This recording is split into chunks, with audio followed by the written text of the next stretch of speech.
आजकल आजकल सर्दियों का मौसम है।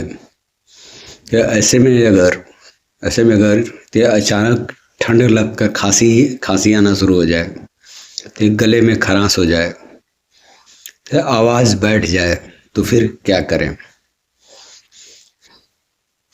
ऐसे में सिर्फ सिर्फ दो दो दो मेडिसिन थे। इकोनाइट 30 ते दूसरी मेडिसिन है ते ब्राउनिया 30। दो दो बूंद 3 बार लें, खांसी में तुरंत आराम आराम मिल जाएगा।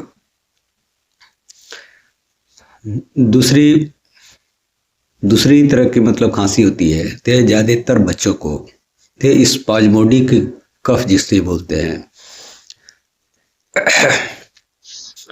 बच्चा बच्चा खांसते खांसते मतलब चेहरा लाल हो जाता है। उल्टियाँ उल्टियाँ भी होती हैं खांसी के साथ साथ। तो प्यास प्यास बिल्कुल नहीं लगती है।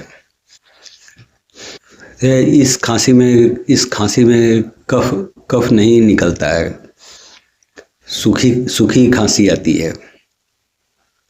तो इस तरह की खांसी में तो बेलाडोना 30 थी, इपिकाक 30 की दो दो बूंद 3 बार 3 बार 3 बार बच्चों को दिलाएं। कितना भी कितना भी सीवियर खांसी हो तो तुरंत आराम आराम मिलेगा। दूसरे तरह की एक मतलब कफ की शिकायत होती है, जिसमें कि बच्चे या बड़े बड़े दिन में तो फिर ते बिल्कुल ठीक रहते हैं।